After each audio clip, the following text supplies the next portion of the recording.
بسم اللہ الرحمن الرحیم نحمدہ و صلی اللہ علیہ رسول کریم ما بعد آج ہم سورہ یونس شروع کریں گے اور یہ سورت نبی کے نام پر ہے۔ یونس علیہ السلام نبی گزرے ہیں۔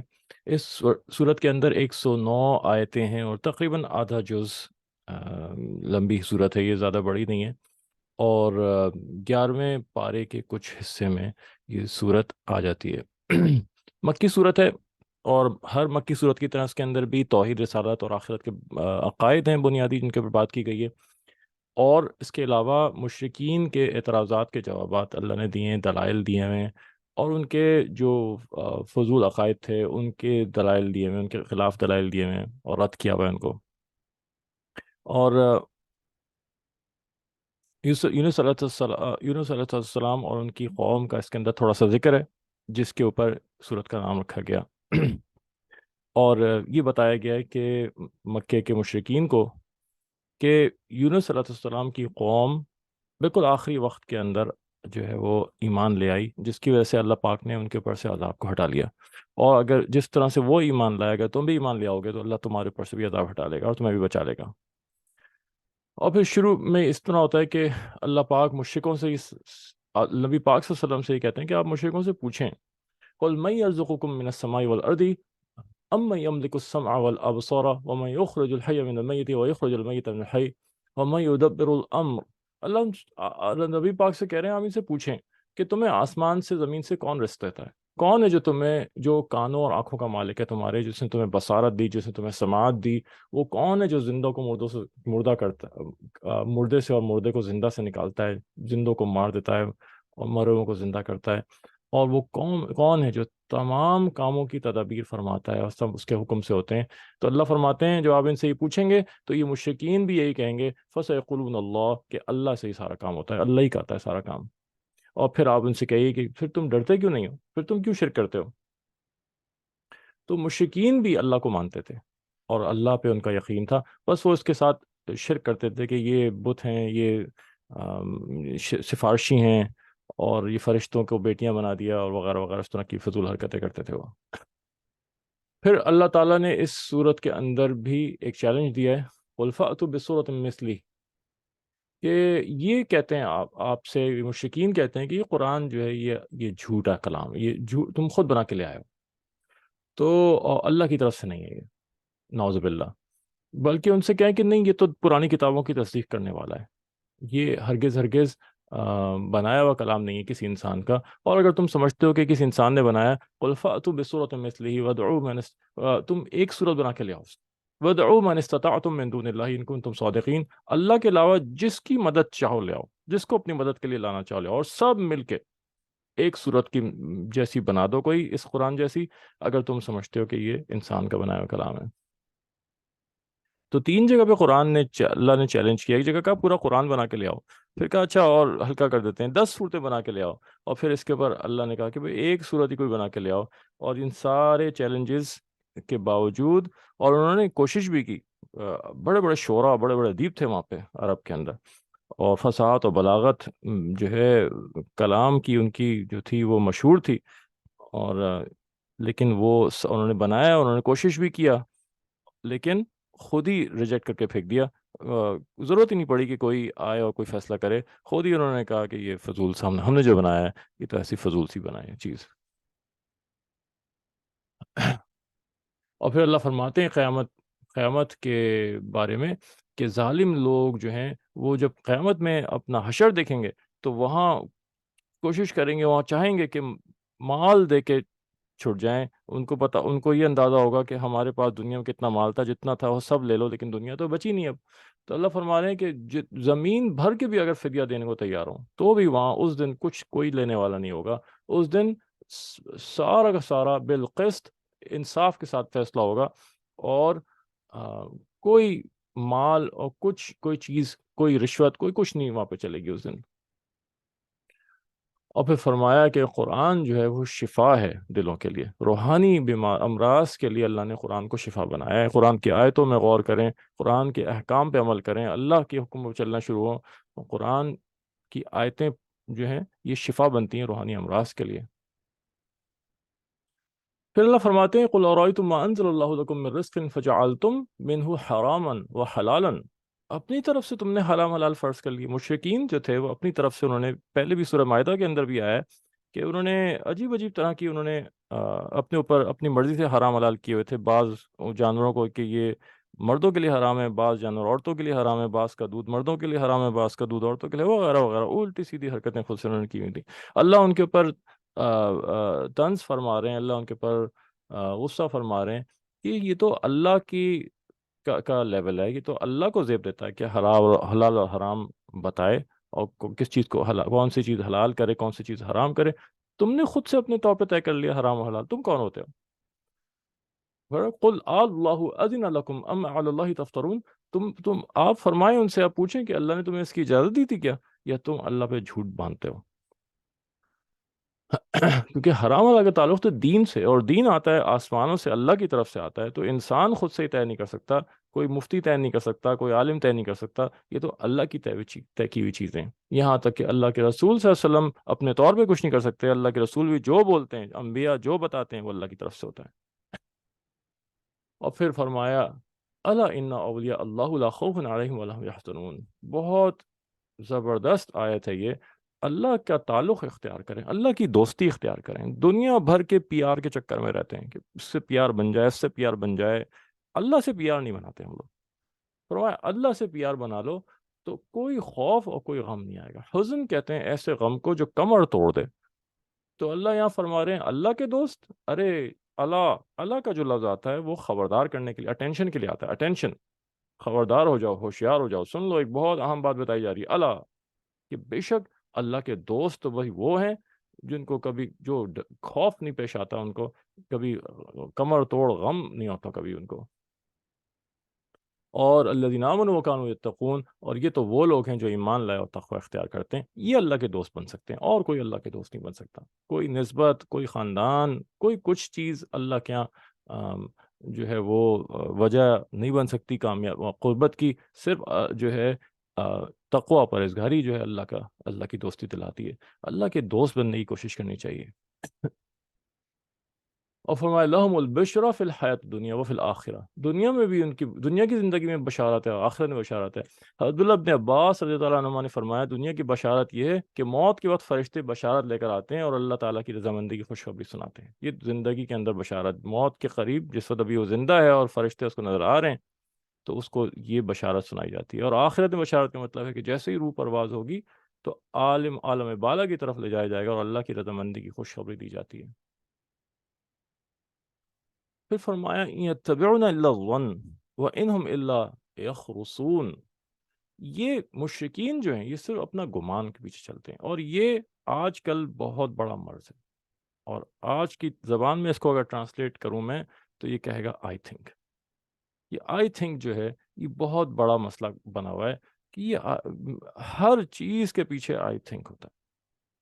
تو انسان اس کو اللہ نے کہا گیا کہ یہ لوگ یہ جتنی گمراہی کا سبب ہے وہ آئی تھنک ہے۔ کیا ضرورت ہے آپ کو کہ ہر جگہ پہ اپنا ذہن لگانے کی، جس جگہ آپ کا ذہن نہیں کام کر سکتا، جس جگہ پہ آپ ذہن لگانے کے اہل نہیں ہیں، اس جگہ کیا ضرورت ہے کہ آپ اب آئی تھنک کہہ کے اپنا نظریہ پیش کریں؟ ہمارا نظریہ کیا اللہ کے دین کے بارے میں، کیا حیثیت، دو کوڑی کی حیثیت نہیں ہے ہماری، ہم تو صرف نقل کرنے والے ہیں، ناقل ہیں، جو وہاں سے پیچھے سے ہوتا آیا، جو بڑے بڑے علماء فضلاء، جو وہی کا علوم ہے بھائی، وہی کا علم جو ہے وہ سینہ بسینہ چلتا ہے، ریسرچ سے نہیں ملتا کبھی بھی۔ اگر یہ قرآن، اگر یہ ساری علماء کی کتابیں اور ساری تفاسیر اور حدیث کی شروحات اور فقہ کی کتابیں، اگر یہ سب ختم ہو جائیں اور کچھ نہ بچے، تو یہ کوئی انسان اپنے ریسرچ سے اس کو دوبارہ سے ریکریٹ نہیں کر سکتا۔ یہ تو وہی کا علم ہے جو سینہ بسینہ آیا، اسی لیے ہر چیز میں سند ہوتی ہے، اسی لیے چاہے حدیث ہو، حدیث کے الفاظ ہوں، اس میں سند دیکھی جائے گی، چاہے قرآن کی تفسیر ہو، اس میں سند دیکھی جائے گی، چاہے فقہ کے مسائل ہوں، اس کے اندر سند دیکھی جائے گی، فقہی سلسلوں کی سند ہے۔ تو یہ چار فقہی جو سلسلے ہیں، فقہ حنفیہ، فقہ مالکیہ، فقہ شافعیہ اور حنبلیہ، یہ چاروں اصل میں فقہ کی سند ہیں، یہ چاروں اصل میں قرآن اور سنت سے جو مسائل نکالے گئے ان کی سند ہیں۔ ایک سند ہوتی ہے الفاظ کی، حدیث کے اندر جو ہم پڑھتے ہیں کہ فلاں میں نے فلاں سے سنا، میں نے فلاں سے سنا، یہ حدیث کے الفاظ کی سند ہے کہ یہ الفاظ کتنے مستند ہیں، پھر اس الفاظ کی سند تو ہو گئی، اور یہ جتنی حدیث کی کتابیں ہیں، بخاری شریف، مسلم شریف، ابو داؤد شریف، ابن ماجہ شریف، نسائی شریف وغیرہ، یہ ساری الفاظ کی سندیں پیش کرتے ہیں۔ تو اب قرآن و سنت کے معنوں کی سند کیا ہے؟ ایک آدمی الفاظ نکالتا ہے، کہتا ہے یہ بخاری کے الفاظ ہیں اور اس کی سند بخاری کی سند ہے اور یہ بالکل صحیح ہے، اور وہ حدیث پیش کرتا ہے، اور حدیث پیش کرنے کے بعد اس میں سے جو معنی نکالتا ہے وہ اپنی مرضی کے معنی نکال کے دکھاتا ہے۔ تو ہم کہتے ہیں کہ معنی کی بھی تو سند ہونی چاہیے، معنی کی سند کہاں سے آئے گی؟ یہ الفاظ کی سند تو تم نے دکھا دی کہ یہ بخاری کے ہیں، معنی کی سند کہاں سے؟ تو میرے بھائیوں، دوستوں، بزرگوں، یہ قرآن و حدیث کے معنی کی سند، یہ 4 فقہی سلسلے ہیں۔ فقہ جو ہے وہ قرآن اور حدیث کے معنی ہیں، اور اس متعین ہوتے ہیں اللہ کے حکم کیسے نکالے جائیں گے، یہ سارا مقصد ہوتا ہے قرآن و حدیث سے، قرآن و سنت سے۔ تو یہ 4 سلسلے، یہ وہ مستند ذرائع ہیں جس سے قرآن و سنت کے معنی طے کیے گئے ہیں۔ ان اور 400 ہجری کے قریب یہ امت کے اندر علماء کا اجماع ہو گیا کہ اب ان 4 مجتہدین کا جو فقہ ہے، اس کے علاوہ ہم 5ویں کسی کو نہیں مانیں گے، اور ہر 5واں فقہ گمراہی مانا جائے گا، اور یہ 4 فقہ طے ہو چکے ہیں، اور امت میں ان 4 فقہ پہ اجماع ہو چکا ہے۔ تو ان میں سے کسی نہ کسی ایک کے اوپر ہمیں چلنا ہے، اور ایک ہی پر ہمیں چلنا ہے۔ پھر اس کے بعد حضرت نوح علیہ السلام کا قصہ، یہ اس سورہ یونس کے اندر آیا۔ اپنی قوم کو انہوں نے دعوت دی، اور پھر قوم نے نافرمانی کی، اور اس کی وجہ سے اس کو غرق کر دیا گیا۔ پھر اس کے بعد حضرت موسیٰ علیہ السلام اور فرعون کا قصہ آیا، جادوگروں کو ان کے مقابلے میں بھیجا گیا۔ حضرت موسیٰ علیہ السلام نے اپنا عصا اور ڈالا، اژدہا بن گیا، اور ہاتھ اندر بغل میں ڈال کے نکالا، چمکدار ہو گیا۔ فرعون نے کہا یہ تو جادوگر لگتا ہے، تو جادوگروں کی فوج لے آیا۔ جادوگروں نے کا ذکر ہے اس کے اندر کہ انہوں نے ڈالا اپنی رسیاں، اس سانپ ایسی لگیں کہ ہزاروں سانپ دوڑے میدان میں۔ حضرت موسیٰ اور حضرت ہارون تھوڑی دیر کے لیے ڈرے، پھر اللہ نے کہا کہ ڈرنے کی بات نہیں ہے، تم اپنا عصا ڈال دو، پھر دیکھو تماشا۔ انہوں نے ڈالا عصا، اور وہ سب کو چٹ کر گیا۔ جادوگر جو تھے وہ سمجھ گئے وہ کہ ہمارا جو تھا یہ تو ایک نظر کا دھوکہ تھا، لیکن یہ جو عصا نے کام کیا یہ نظر کا دھوکہ نہیں ہے۔ وہ اس میدان کے ایکسپرٹس تھے، ان کو پتہ تھا کہ حضرت موسیٰ علیہ السلام نے جو چیز کی یہ جادو نہیں ہے۔ تو سب کے سب گر گئے سجدے میں، اور انہوں نے اسلام قبول کر لیا۔ اور پھر یہ قصہ اس صورت میں تھوڑا بہت بیان ہوا ہے۔ اور اس کے بعد اللہ نے کہا کہ تم بنی اسرائیل کو لے کے یہاں سے نکل جاؤ۔ پھر راستے بن گئے 12، اور پھر فرعون کو غرق کر دیا گیا۔ اور جس وقت فرعون ڈوب رہا تھا وہاں اس کا ذکر اللہ نے یہاں پہ صورت میں کیا، حتی اذا ادرکہ الغرق قال آمنت انہ لا الہ الا الذی آمنت به بنو اسرائیل وانا من المسلمین۔ جس وقت ڈوب رہا تھا اس وقت کہنے لگا میں ایمان لایا، بنی اسرائیل کے خدا پہ ایمان لے آیا۔ اور ایک اور جگہ پہ قرآن میں آیا کہ ڈوبتے وقت کہتا تھا میں موسیٰ اور ہارون کے اللہ پہ ایمان لے آیا، خدا پہ۔ تو اللہ کہتے ہیں الآن وقد عصیت، اب لائے ہو ایمان، حالانکہ پہلے نافرمانی کرتے رہے اور فساد پھیلاتے رہے زمین میں۔ اور پھر اللہ نے کہا کہ جس وقت عذاب آ جاتا ہے، عذاب کو دیکھ کر جب کوئی توبہ کرے وہ توبہ کا وقت ختم ہو جاتا ہے۔ اسی طرح سے موت کے وقت، جس وقت سکرات کا عالم ہو اور فرشتے نظر آنے لگیں اور دونوں جہان کھل جائیں، اس وقت کی توبہ قبول نہیں ہوتی۔ یہ تو غیب کا سودا ہے، ان دیکھے گا بن دیکھے کا سودا ہے۔ پھر اللہ فرماتے ہیں فَالْيَوْمَ نُنَجِّيكَ بِبَدَنِكَ لِتَكُونَ لِمَنْ خَلْفَكَ آیَةً، آج ہم تمہارے جسم کو بچائیں گے اور تمہارے جسم کو نشانی بنا دیں گے آگے تک کے لیے۔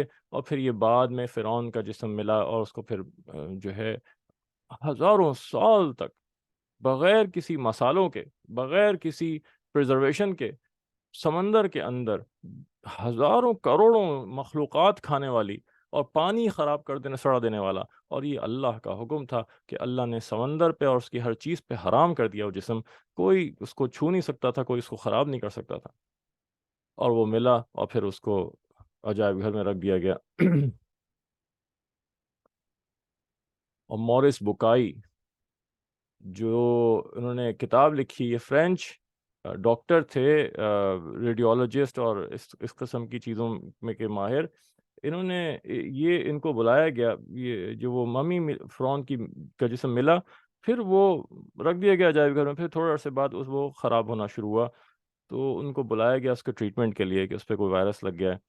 تو وہ آئے اور پھر اس کے علاج کر رہے تھے، اس کو پرزرو کر رہے تھے، تو ان کو کسی نے پھر یہ آیتیں دکھائیں کہ اللہ نے اس کی پرزرویشن کا وعدہ کیا تھا، اور پھر وہ غالباً مسلمان ہو گئے۔ انہوں نے کتاب لکھی قرآن، بائبل اور سائنس کے نام سے، اچھی کتاب ہے، پڑھنے والی کتاب ہے، جس میں انہوں نے قرآن اور بائبل اور سائنس تینوں کو ملا کے کیا، اور پھر انہوں نے کہا کہ قرآن کے اندر جو باتیں ہیں وہ موجودہ دریافتوں سے زیادہ مطابقت رکھتی ہیں، سائنسی دریافتوں کے ساتھ ٹیلی کرتی ہیں، اور بائبل جو ہے، بائبل کے اندر بہت ساری چیزیں جو ہے وہ سائنس کی دریافتوں کے خلاف جاتی ہیں، اور یہ اس طرح کی انہوں نے کتاب لکھی، اچھی کتاب ہے، پڑھنے والی کتاب ہے۔ اور پھر یونس علیہ السلام کا ذکر آ گیا اس کے اندر کہ حضرت یونس علیہ السلام نے اپنی قوم کو دعوت دی، انہوں نے ہر قوم کی طرح انہوں نے بھی انکار کیا، مذاق اڑایا اور وغیرہ وغیرہ۔ پھر حضرت یونس علیہ السلام آخر میں جب دعوت دے کے تھک گئے، پھر انہوں نے کہا کہ بھئی اب 3 دن کے بعد تمہارے اوپر عذاب آئے گا اللہ کا، اور یہ کہہ کے وہ چل دیے وہاں سے، اللہ کی طرف سے بتا دیا گیا ان کو کہ بھئی اب عذاب آنے والا ہے 3 دن کے بعد۔ یونس علیہ السلام نے یہ خبر پہنچا دی، اس کے بعد یونس علیہ السلام نکل گئے وہاں سے۔ اب قوم جب حضرت یونس السلام نکلے تو اب قوم ڈر گئی، آپس میں کہنے لگی کہ یہ آدمی جھوٹ تو نہیں بولتا تھا کبھی، ہم نے اس کو دیکھا نہیں کبھی جھوٹ بولتے ہوئے، ہر نبی اپنی قوم میں سے ہی آیا، بچپن سے وہاں بڑا ہوا، لوگ جانتے تھے نبی بچپن سے نبی ہوتا ہے، اچھی صفات والا ہوتا ہے، کبھی گناہ میں ملوث نہیں ہوتا، معصوم ہوتا ہے، اللہ بچا کے رکھتے ہیں اس کو۔ تو کہنے لگے آج تک ہم نے اس آدمی کو جھوٹ بولتے تو نہیں دیکھا، تو یہ اب دیکھتے ہیں 3 دن کے بعد اگر یہ رکتا ہے یہاں پہ تو اس کا مطلب یہ ایسے ہی غلط بیانی کر رہا تھا، اگر یہ غائب ہو جاتے ہیں تو اس کا مطلب واقعی عذاب آ رہا ہے، پھر تو کچھ نہ کچھ کرنا پڑے گا۔ حضرت یونس علیہ السلام نے ادھر خبر سنائی، وہاں اب انہوں نے اپنے گمان میں یہ خیال کر لیا اپنے دل میں کہ اب عذاب آ رہا ہوتا ہے تو نبی کو تو نکلنا ہی ہوتا ہے، اللہ تعالیٰ کے حکم کا انتظار کیے بغیر وہاں سے نکل پڑے، یہ ان کی اجتہادی خطا تھی۔ پیچھے تیسرے دن جب قوم نے جب ان کو ڈھونڈا تو ملے نہیں یہ، اور تیسرے دن کی صبح کالے کالے بادل چھا گئے پورے اوپر، قوم ڈر گئی، فوراً جب ڈھونڈا یہ ملے نہیں، اس کے بعد سب کے سب اپنے بیوی بچوں عورتوں بوڑھوں سب کو میدان میں لے آئے، ٹاٹ کا لباس پہنا، عاجزی کے ساتھ اللہ کے اللہ کے سامنے جھکے معافی مانگی، اور اللہ سے کہا کہ یا اللہ ہم آپ کو آپ کی بات مانتے ہیں، آپ کو مانتے ہیں، پہ ایمان لاتے ہیں، ہمیں معاف کر دیں۔ اور اللہ یہ فرما رہے ہیں کہ کبھی ایسا نہیں کیا ہم نے، اللہ کی سنت کے خلاف تھا کہ عذاب کو دیکھ کے جب کوئی توبہ کرے تو اس کی توبہ قبول کی جائے اور عذاب ٹالا جائے، لیکن ان قوم کا نبی ان کے پاس نہیں تھا، نبی نے چھوڑ دیا تھا، اللہ نے ان کی توبہ قبول کر لی اور عین وقت کے اوپر عذاب کو ٹال دیا۔ پیچھے سے حضرت یونس علیہ السلام وہاں سے نکل گئے اور پہنچے ایک سمندر پہ، وہاں کشتی میں بیٹھے، اور کشتی کہیں جا رہی تھی، جیسے ہی کشتی نے سفر شروع کیا، کشتی نے زور زور سے ہلنا شروع کر دیا، تو وہاں کشتی کا جو کپتان تھا اس نے کہا کہ کوئی گڑبڑ ہے، ایسا لگتا ہے کہ کوئی غلام اپنے آقا سے بھاگ کے آ کے یہاں پہ، جرم ہے، گناہ ہوتا ہے غلام اگر بھاگ جائے آقا سے، تو اس نے کہا ایسا لگتا ہے، سب کے نام کی پرچی ڈالی گئی اور قرآن اندازی کی گئی، تو حضرت یونس صلی اللہ علیہ وسلم کا نام نکلا، دوبارہ ڈالی پھر، اور تیسری بار پھر، تینوں دفعہ ان کا نام نکلا۔ حضرت یونس صلی اللہ علیہ وسلم نے کہا ہاں آپ سمجھ گئے، اللہ کے نبی تھے، آپ سمجھ گئے کہ مجھ سے خطا ہوئی ہے، اور یہ اجتہادی خطا ہوتی ہے، گناہ نہیں کہلاتا، انبیاء گناہ نہیں کر سکتے، معصوم ہوتے ہیں، اللہ ان کو گناہ سے محفوظ رکھتا ہے۔ تو سمجھ گئے کہ یہ مجھ سے اجتہادی خطا ہو گئی ہے، انہوں نے کہا ہاں ہاں میں ہی بھاگا ہوا غلام ہوں جو اپنے آقا سے بھاگا تھا، اور مجھے ہی کو پانی میں پھینک دو، اور یہ کہہ کے چھلانگ مار دیتے ہیں پانی میں، اور پھر اللہ کے حکم سے مچھلی ان کو نگل لیتی ہے، اور پھر وہ واقعات جو ہے ایک اور صورت ہے اس کے اندر آتا ہے، وہ جب آئے گا انشاءاللہ تو ہم اس کے بارے میں دیکھیں گے انشاءاللہ۔ یہاں سورت یونس ختم ہو جاتی ہے۔ اس کے بعد سورہ ہود، یہ بھی نبی کے نام پر ہے جو قوم عاد کی طرف بھیجے گئے، اس کے اندر 123 آیتیں ہیں، اور یہ تقریباً پون جز جو ہے وہ کور کرتی ہے سورت، اور یہ سورت بھی مکی سورت ہے، اور اس کے اندر قوم عاد اور ہود علیہ السلام کی محنت کے بارے میں ذکر ہے، اور قیامت کی باتیں ہیں، اور پرانی امتوں کے تذکرے ہیں، کہ اس کا مضمون، اس کے مضامین بھی سورہ یونس سے ملتے جلتے ہیں، اور اللہ نے پرانی قوموں کی نافرمانی پہ ان کو کیا کیا سزائیں دیں، کیسے ان کو تباہ کیا، اس کے بارے میں ذکر ہے، اور قیامت کے ہولناک واقعوں کی اللہ نے اس پہ منظر کشی کی ہے۔ نبی پاک صلی اللہ علیہ وسلم آپ کے کچھ بال داڑھی کے سفید ہو گئے، حضرت ابو بکر صدیق رضی اللہ عنہ نے پوچھا، یا رسول اللہ وسلم آپ بوڑھے ہو رہے ہیں؟ اللہ کے رسول نے فرمایا کہ ہاں، سورہ ہود اور اس جیسی دوسری صورتوں نے مجھے بوڑھا کر دیا۔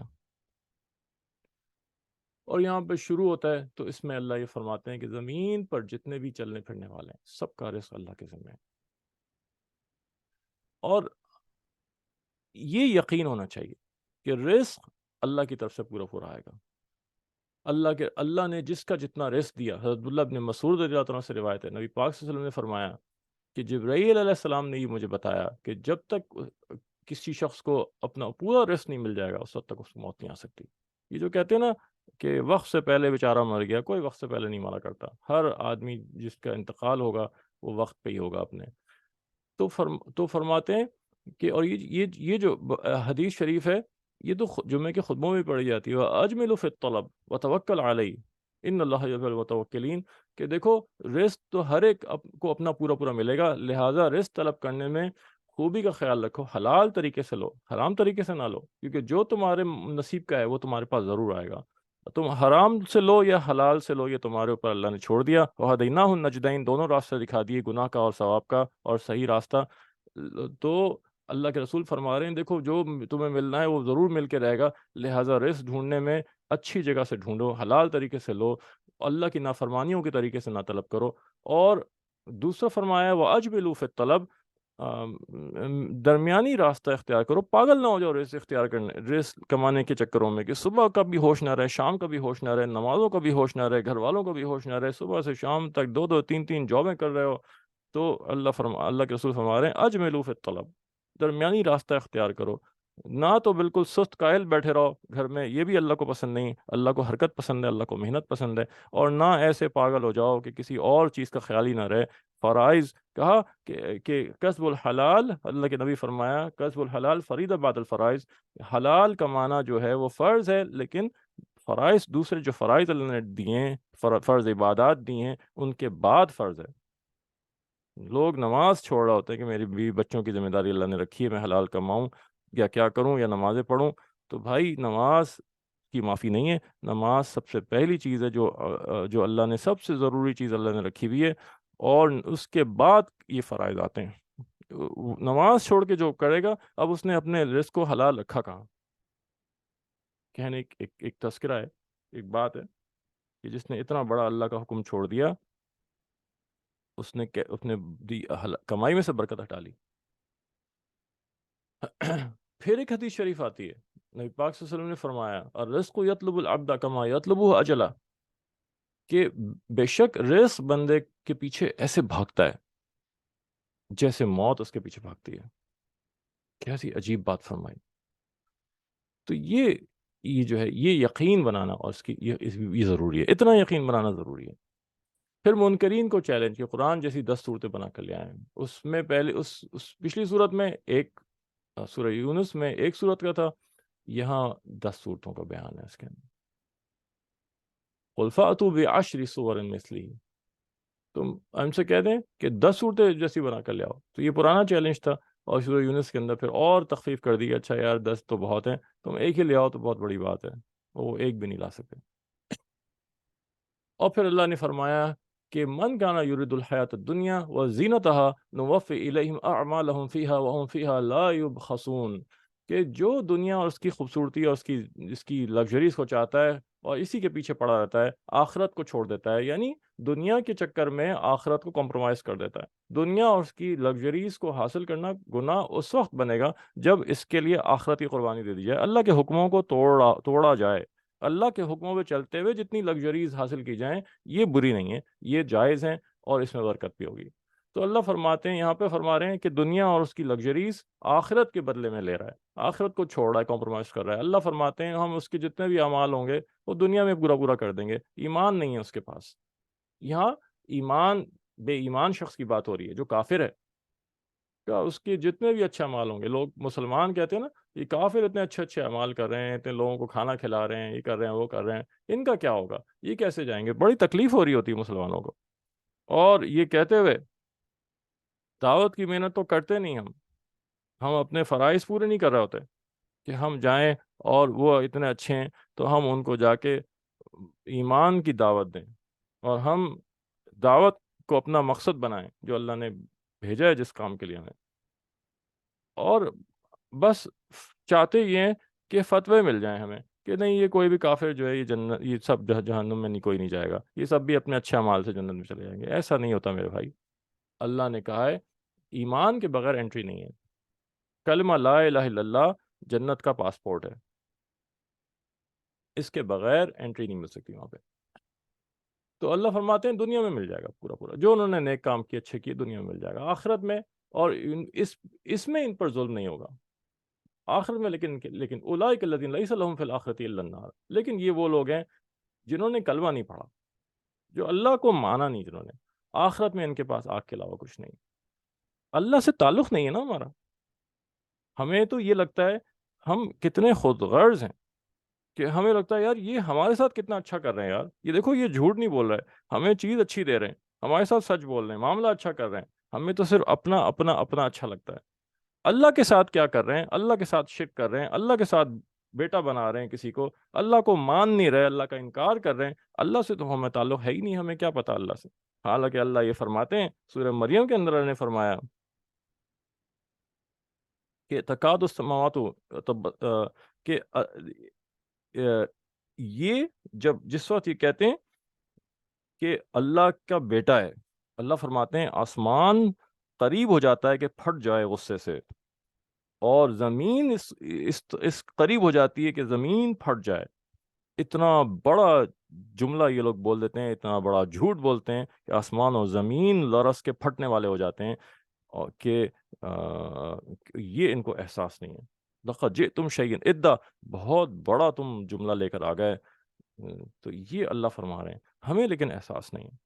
بس ہمارے ساتھ اچھے رہو، ہمیں اچھے ایک نمبر مال دیتے رہو، ہمارے ساتھ اخلاق سے پیش آؤ تو بہت اچھے ہو، اللہ کے ساتھ جیسے بھی ہو ہمارا تو ہمیں کوئی غم نہیں، ہمیں کوئی فکر نہیں، ہمیں کوئی اللہ سے تعلق نہیں۔ تو یہ جو براڈ مائنڈڈ لوگ ہیں یہ کرتے ہیں بھائی اللہ کے ساتھ شرک کر رہے ہیں۔ اللہ فرما رہا ہے بہت بڑا جرم ہے۔ میں کہوں ایک کہنے کو بہت گھٹیا بات ہو جاتی ہے، لیکن سمجھانے کے لیے ایکسٹریم مثالوں سے سمجھ میں آتی ہے بات، ہمیشہ چھوٹی موٹی مثالوں سے سمجھ میں نہیں آتی۔ کہ تمہاری بیوی کسی کو تمہارا شریک بنا لے تو کیا حالت ہوگی تمہاری؟ تم قتل کر دینے کے در پہ ہو جاؤ گے، اس کو مار دوں میں جان سے۔ ہمت کیسی ہوئی کہ میرے جیسا کسی کو بنائے؟ تو اللہ کے ساتھ شریک بنانا، ہمیں اللہ سے تعلق تو ہو تو ہمیں پتہ چلے گا کتنی بھاری بات ہوئی ہے۔ اور پھر اس کے بعد مختلف 5-6 انبیاء کی قوم کا دوبارہ تذکرہ کیا۔ قرآن میں تکرار ہے، اور ہدایت تکرار کو تقاضا کرتی ہے، بار بار بار بار بار بار بار بار ریپیٹیشن ہوتا ہے، تب جا کے بات اترتی ہے، ورنہ بات نہیں اترتی۔ ہماری والدہ بچپن سے انہیں اس بات کی فکر تھی، میرا بھائی، کہ میرے لڑکے جو ہیں اور لڑکی میرے بچے یہ اچھے پڑھ جائیں۔ لڑکوں میں زیادہ گڑبڑیں ہوتی ہیں، وہ زیادہ شیطانیاں ہوتی ہیں اور ادھر ادھر دھیان ہوتا ہے، تو لڑکوں کی فکر زیادہ ہوتی ہے اسی حساب سے، یہ خراب نہ نکلیں، ان کو کمانا بھی، ان کو گھر بھی چلانا ہے۔ تو بچپن سے ہمیں سمجھاتی رہتی تھی، بار بار بار بار بار بار، اچھے لوگوں کی مثالیں دے رہی ہیں خاندان میں، برے لوگوں کی مثالیں دے رہی ہیں، دیکھو فلاں نے کتنی محنت سے پڑھا، آج دیکھو وہ کہاں ہے، اور فلاں نے بالکل نہیں پڑھا، کھیل میں وقت گزار دیا، آج دیکھو وہ کلرک بنا ہوا ہے، آج یہ کر رہا ہے، جو بار بار ہمیں یاد ہے، ہر تھوڑے دن کے بعد ہمیں لے کے بیٹھ جاتی ہیں۔ ہم اس وقت جب لے کر بیٹھتی ہیں ہمیں دل پہ اثر ہوتا اور پھر تھوڑا سا پڑھنا شروع کرتے، تھوڑے دن کے بعد پھر وہ اثر ختم ہو جاتا، پھر اس کے بعد کھیل کود اور چھلکا پھان اور یہ اور وہ، اور پھر اس کے بعد لے کے پھر امتحان آتے، پھر لے کے بیٹھتی۔ تو پتہ نہیں کتنی دفعہ لے کے سمجھایا، تھکی نہیں، اور جن کی محنت سے اللہ تعالیٰ نے آج ہمیں اس مقام پہ پہنچایا، جن کی محنت اور جن کی دعاؤں کی وجہ سے۔ تو یہ تکرار ہوتی ہے، ہدایت اور اصلاح تکرار چاہتی ہے۔ تو قرآن میں اللہ نے بار بار یہ کبھی، اس لیے میں نے بولا کہ کبھی خیال آتا ہوگا کہ یار یہ ایک ہی قصہ اللہ بار بار سنا رہے ہیں۔ حضرت موسیٰ علیہ السلام اور فرعون کا قصہ تقریباً 30 پاروں میں سے 28 پاروں میں اللہ نے کیا، بار بار سنا رہے ہیں، مختلف جگہوں پہ، مختلف کانٹیکسٹ میں، مختلف سیاق میں، سمجھانے کے لیے، دلائل کے طور پہ، پھر بار بار وہ لے کے آ رہے ہیں کہ بھول گئے ہوگے، پھر یاد دلا رہے ہیں۔ تو قرآن کلام ہے، جیسے کسی سے بات کی جا رہی ہو، جیسے کسی کو سمجھایا جا رہا ہو، تو ریپیٹیشن ہوتی ہے اس کے اندر، تو بار بار اللہ ریپیٹیشن ریپیٹ کر رہے ہوتے ہیں چیزیں۔ تو نوح علیہ السلام، پھر یہاں کشتی کی تیاری کا بھی تذکرہ ہے، اور پھر اس کے بعد جو بڑی تفصیل سے اس کے اندر آیا کہ کشتی تیار کرنی شروع کر دی۔ جو پہلی دفعہ کشتی جو بنی ہے، اس کے ڈیزائننگ اللہ نے ان کو سکھائی ہے، اس سے پہلے کشتی نہیں بنی تھی یہاں پہ، اور وہاں کوئی پانی تھا ہی نہیں قریب میں جو کشتی بنتی، کسی کو نہیں پتا تھا یہ کیا چیز بنا رہے ہیں، کیا ڈیزائننگ ہو رہی ہے، تو مذاق اڑاتے تھے آ کے۔ اور پھر اس کے بعد جب وقت آیا تو تندور، بڑھیا کے تندور تھا، اس تندور کے اندر سے پانی نکلنا شروع ہوا ہے، اور آہستہ، اور پھر اللہ نے سارے نلکے کھول دیے، آسمانوں نے اپنے نلکے کھول دیے، زمین نے اپنے نلکے کھول دیے، اوپر سے پانی، نیچے سے پانی، ہر جگہ۔ اور پھر بیٹا جو تھا، اور پھر حضرت کہا اللہ نے کہ ایک پرندے کے جو دو جوڑے جو ہیں وہ لا کے اپنے اس میں رکھ لو، اس وقت سب مخلوقات ختم ہو جائے گی، کچھ نہیں بچے گا سوائے اس کشتی کے اوپر، اور کوئی حیات نہیں بچے گی باقی۔ اسی لیے نوح علیہ السلام کو آدم ثانی بھی کہا جاتا ہے۔ کوئی 80 کے قریب مسلمان ان کے ساتھ ہوئے، اور باقی ہر جانور کے، پرندوں کے جوڑے اللہ نے کہا وہ رکھ لو۔ دوبارہ سے مخلوقات وہاں سے شروع ہوئیں، اور بیٹا رہ گیا تھا پیچھے، اور بیٹے کو کہا بیٹا تم آ جاؤ، مان لو، ایمان لے آؤ، آ جاؤ۔ بیٹے کہا نہیں نہیں، میں یہ پہاڑ پر چڑھ جاؤں گا، یہ پہاڑ مجھے بچا دے گا۔ فرمایا لا عاصم اليوم من امر اللہ، آج کوئی بھی اللہ کے حکم سے بچانے والا نہیں ہے، سوائے اللہ کے، آج کہیں بچت نہیں ہو سکتی۔ اور ابھی وہ یہی باتیں ہو رہی تھیں کہ ایک لہر آئی اور بیٹے کو لے کے ڈوب گئی، اور حضرت نوح علیہ السلام نے فرمایا، اس وقت دعا کی کہ یا اللہ، یہ تو میرے اہل میں سے تھا، اور آپ نے کہا تھا آپ میرے اہل والوں کو بچائیں گے، تو یا اللہ اس کو بچا لیں آپ۔ تو اللہ نے ان کو فرماتے ہیں، اللہ جواب میں اللہ نے کہا کہ انہ لیس من اہلک انہ عمل غیر صالح، اے نوح، یہ اس کے تو اعمال غلط تھے، خراب اعمال والا تھا، یہ تمہارے گھر والوں میں نہیں تھا۔ کتنی بڑی بات اللہ نے کہی۔ ہمارا تعلق ہمارے گھر والوں سے دین سے ہونا چاہیے، اللہ سے ہونا چاہیے۔ بیٹا نافرمان، بیٹا اللہ کی نہیں مان کے نہیں چل رہا، ہم پھر بھی کلیجے سے لگائے جا رہے ہیں۔ بیٹی مان نہیں رہی، پھر بھی کلیجے سے لگا رہے ہیں۔ نہیں، ہمارا تعلق اپنی اولاد سے بھی اللہ کے ذریعے سے، ہمارا تعلق اپنے بیوی بچوں سے اللہ کے ذریعے سے، ہمارا تعلق اپنے ماں باپ سے اللہ کے ذریعے سے، ہمارا تعلق اپنے خاندان والوں سے اللہ کے ذریعے سے۔ اللہ کے بغیر تعلقات کا تصور ہمارے ذہن میں ہونا ہی نہیں چاہیے۔ یہ اللہ یہاں سکھا رہے ہیں کہ نہیں، نوح علیہ السلام آپ کا بیٹا ہرگز نہیں ہے، صرف پیدا ہو جانے سے بیٹا نہیں ہو گیا، یہ تو آپ کی یہ تو اللہ کا نافرمان ہے۔ اللہ کے نبی کے گھر والے وہ ہوں گے جو اللہ کے فرمان بردار ہوں گے۔ اور پھر قوم عاد کی بات آئی، اور قوم عاد میں حضرت ہود علیہ السلام، جن کے اوپر یہ سورت کا نام ہے، انہوں نے تبلیغ کی، اور قوم نے پھر ان کی نافرمانی کی۔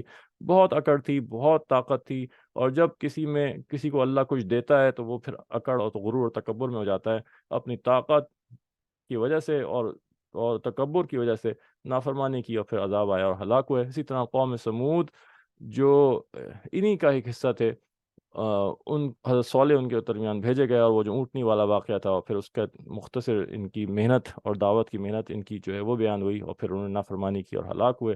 اور پھر حضرت ابراہیم علیہ السلام کا ذکر آ گیا کہ فرشتے آئے۔ حضرت ابراہیم علیہ السلام، حضرت سارہ علیہ السلام کا کوئی بیٹا نہیں ہوا کوئی، اور سارہ علیہ السلام بھی بوڑھی ہو گئیں، اور حضرت ابراہیم علیہ السلام بھی بوڑھے ہو گئے، اور یہ وہ فرشتے تھے جو حضرت لوط علیہ السلام کی قوم، اور یہ جو آگے ہے پھر حضرت لوط علیہ السلام ان کا قوم کا ذکر ہے کہ یہ بدکار تھے، گے لوگ تھے، گے قوم تھی یہ، ہم جنس جو ہوموسیکشولز جو تھے، یہ بدترین گناہ جو اللہ جس پہ سزا اللہ نے دی ہے وہ یہ ہے، اور جس کو آج جو ہے LGBT وغیرہ کے نام سے پروپیگیٹ کیا جا رہا ہے، اور ان کے جھنڈے لگائے جا رہے ہیں کہ بے شرم اور بے حیا، ڈرتے نہیں اللہ سے، اور جو ان کو سپورٹ کر رہے ہیں ملک کے اندر، وہ سب بے شرم اور بے حیا اور اللہ کے عذاب کے مستحق ہیں، کہ 3-4 عذاب بیک وقت اس قوم کے اوپر آئے۔ اور ان کے اوپر عذاب دینے کے لیے جب فرشتے آ رہے تھے راستے میں، حضرت ابراہیم علیہ السلام کے پاس آ کے رکے ہوئے گئے۔ حضرت ابراہیم علیہ السلام بہت بڑے مہمان نواز تھے، یہ آتا ہے کہ کھاتے نہیں تھے کھانا بغیر کسی مہمان کی موجودگی کے، تو فوراً انہوں نے وہ گائے وائے ذبح کی، بچڑا، اور اس کو لے کر آیا بکا کے، اور لا کے رکھا. یہ تو فرشتے تھے, فرشتوں کو تو کھانا کی ضرورت نہیں ہوتی. تو جب یہ نہیں کھا رہے تھے تو حضرت ابراہیم علیہ السلام ڈرے, اور یہ آیا آیت میں کہ ان کو ڈر پیدا ہوا کہ یہ کون سی مخلوق ہے, یہ تو کھانے کو ہاتھ بھی نہیں لگا رہی ہے. تو پھر فرشتوں نے کہا آپ ڈرے نہیں, ہم اللہ کی طرف فرشتے ہیں, اور سب سے پہلے تو آپ کو اسحاق علیہ السلام کی بشارت دینے آئے. تو حضرت سارہ علیہ السلام نے بھی ہنسی کرنے لگی, اس عمر میں بھی بوڑھی یہ بھی بڈھے. کہا اللہ جو اللہ چاہتا ہے وہ ہو کے رہتا ہے. اور پھر اس کے بعد جو ہے پھر وہی فرشتے حضرت علیہ السلام کے یہاں گئے اور ان کو وہاں سے نکلنے کا کہا, اور پھر وہاں عذاب آیا. اور پھر اس کے بعد حضرت شعیب علیہ السلام کا ذکر ہے, جو مدین میں دعوت کا کام کر رہے تھے اور ناپ تول میں کمی کرتے تھے اور مذاق اڑاتے تھے, اور ان پہ عذاب آیا. اور اس کے بعد دوبارہ سے حضرت موسیٰ علیہ السلام کا ذکر, اور فرعون کا ذکر, اور آل فرعون کی بغاوت, اور ان کے اوپر دنیا اور آخرت میں ان کے اوپر لعنت, اور اس کا ذکر آیا. پھر اس کے بعد فرمایا کہ ان الحسنات یذہبن السیئات, کہ نیکیاں برائیوں کو دور کر دیتی ہیں. یہاں سے علماء یہ فرماتے ہیں کہ جب گناہ ہو جائے, جب کوشش کریں فوراً کوئی نہ کوئی نیکی کر لیں. سب سے بڑی نیکی تو گناہ کے بعد توبہ اور استغفار ہے. کلمہ پڑھ لیں, اللہ کا ذکر کر لیں, تسبیح پڑھ لیں کسی چیز کی, استغفار کی تسبیح پڑھ لیں, یہ سب نیکیاں ہیں بھائی. تو کیونکہ اللہ نے اصول بنا دیا, نیکیاں گناہوں کو ختم کر دیتی, مٹا دیتی ہیں. تو ہمارے نامہ اعمال میں حسنات بڑھ جائیں. اور کتنی توبہ صغیرہ گناہ تو بہت ساری چیزوں سے معاف ہو جاتے ہیں, کبیرہ گناہ جو ہوتے ہیں ان کے لیے توبہ کرنی پڑتی ہے, ایکسپلیسٹ خاص طور پہ توبہ ہو. اور پھر کتنے ایسے اعمال بتائے گئے, کتنی ایسی تسبیحات ہیں جو پتہ نہیں کتنے کتنے کتنے گناہ اجر دیتی ہیں اور ثواب دیتی ہیں. تو یہ ہمیں ایک اصول سکھایا گیا یہاں پہ. اور پھر فرمایا گزشتہ امتیں جو ہلاک ہوئیں ان میں تو سمجھدار لوگ نہیں تھے جو زمین فساد کو روکتے. فلولا كان من القرون من قبلكم اولو بقیۃ ینہون عن الفساد فی الارض الا قلیلا. اللہ فرماتے ہیں جو پہلے امتیں گزریں ان میں ایسے سمجھدار لوگ کیوں نہیں تھے جو دعوت دیتے, تبلیغ کرتے, اور امت اور زمین کے اندر جو لوگ فساد پھیلا رہے تھے, جو گناہ کر رہے تھے, ان کو روکتے, اس کو بدل دیتے اچھے کاموں میں. ایسے لوگ کیوں نہیں تھے؟ الا قلیلا قلیلا فرماتے ہیں بہت تھوڑے سے تھے بس ایسے لوگ. ممن انجینا منہم, اور ہم نے ان کو بچا لیا عذاب سے. علماء یہاں فرماتے ہیں مفسرین کہ گناہ ہو رہا ہو اور ہم کچھ بھی نہ کر رہے ہوں تو بہت خطرہ ہے کہ ان پہ جو عذاب آئے گا ہم اس عذاب کے اندر ہم بھی پکڑے جائیں گے. چاہے ہم اپنی طور پہ بہت اچھے ہوں, لیکن ہم کوئی ایکشن پلان نہیں کر رہے, کسی قسم کا کوئی ایکشن پلان ہماری طرف سے ہو جو اس برائی کو نیوٹرلائز کر سکے. کسی طرح سے ہم خیر کی بات کی طرف بلانے والے بن جائیں, برائی کو روکنے والے بن جائیں, بدلنے والے بن جائیں. تو فرما رہے ہیں کہ اللہ نے یہ گارنٹی دی ہے کہ جو برائی کو بدلنے کی محنت کرے گا ہم اس کو عذاب سے بچائیں گے. وَاتَّبَعَ الَّذِينَ ظَلَمُوا مَا أُتْرِفُوا فِيهِ وَكَانُوا مُجْرِمِينَ. اور فرمایا جن لوگوں نے ظلم کی راہ اختیار کی وہ اسی عیش و عشرت میں پڑے رہے اور یہ لوگ مجرم تھے. وَمَا كَانَ رَبُّكَ لِيُهْلِكَ الْقُرَى بِظُلْمٍ وَأَهْلُهَا مُسْلِمُونَ. اور ایک اور پھر دوبارہ اللہ اسی بات کو اصول بیان کر رہے ہیں کہ تمہارا رب ظالم نہیں ہے کہ کسی قریے کو, کسی بستی کو تباہ کر دے جبکہ اس کے اندر مصلحین, مبلغین, اصلاح کرنے والے لوگ موجود ہیں, دعوت دینے والے لوگ موجود ہیں. تو ہم سیکھیں دعوت و تبلیغ کی محنت. ایسے نہیں چل رہی پوری دنیا کے اندر. اس کی اہمیت ہے, اس کے پیچھے اس کی روحانیت ہے, اس کے بڑے اثرات ہیں, اس کے پیچھے ہزاروں لاکھوں لوگوں کی زندگیاں بدلی ہیں دعوت و تبلیغ کی محنت میں, اور یہ اللہ کے غصے کو ٹھنڈا کرتا ہے. اور پھر اللہ نے فرمایا کہ وَكُلًّا نَقُصُّ عَلَيْكَ مِنْ أَنْبَاءِ الرُّسُلِ مَا نُثَبِّتُ بِهِ فُؤَادَكَ. ان جو قصے بیان کرتے ہیں انبیاء کے اور قوموں کے اور انبیاء کے ساتھ جو اللہ کی مددیں آئیں, اس کے جو قصے بیان کرتے ہیں اس سے مقصد ہمارا آپ کو تقویت, آپ کو تسلی دینا ہے. وَجَاءَكَ فِي هَذِهِ الْحَقُّ وَمَوْعِظَةٌ وَذِكْرَىٰ لِلْمُؤْمِنِينَ. اور اہل ایمان کے لیے نصیحت ہے اس کے اندر. اور یہاں پہ سورہ ہود ختم ہوتی ہے انشاءاللہ. آگے جو ہے سورہ یوسف آئے گی, وہ ہم انشاءاللہ کل سورہ یوسف پڑھیں گے انشاءاللہ. سوالوں کے جواب دیکھ لیتے ہیں. Does this include boycotting products, posting our opinion of socials if one cannot go out physically, stop the share. اپنی حیثیت کے اندر کی اس طرح کی چیز. باقی سوشل میڈیا وغیرہ جو ہے وہ کوئی ایسا میڈیم نہیں ہے جس کے اوپر دعوت تبلیغ کی محنت پراپر چل سکے. سوشل میڈیا کے بہت سارے اپنے نقصانات ہیں. آدمی بات کرتا ہے، پیچھے سے 10 لوگ بحث مباحثہ کرتے ہیں، لڑائی جھگڑے کھڑے ہو جاتے ہیں، الٹی سیدھی باتیں ہوتی ہیں، فلیئرنگ ہوتی ہے، ایک دوسرے کو غصہ کر رہے ہوتے ہیں، بدتمیزی چل رہی چھڑ جاتی ہے. سامنے نہیں ہوتا کوئی، مروت نہیں ہے، مروت نہیں ہوتی جب تک کوئی سامنے نہیں ہوتا. ہم نے یہ دیکھا ہے سوشل میڈیا کا پلیٹ فارم جو ہے وہ ایسا بھلا نہیں ہے کہ جس کو دعوت کے لیے استعمال کیا جائے. آدمی الٹی سیدھی چیزیں بولنے میں جھجک نہیں محسوس کرتا. مروت اس وقت نہیں ہوتی سامنے، کیونکہ سامنے فیس ٹو فیس نہیں ہوتا.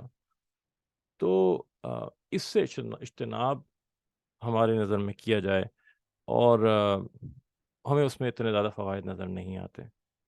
باقی بالکل اپنے طور پہ ہماری کوشش تو یہی ہونی چاہیے کہ ہم ان پروڈکٹس کو نہ استعمال کریں.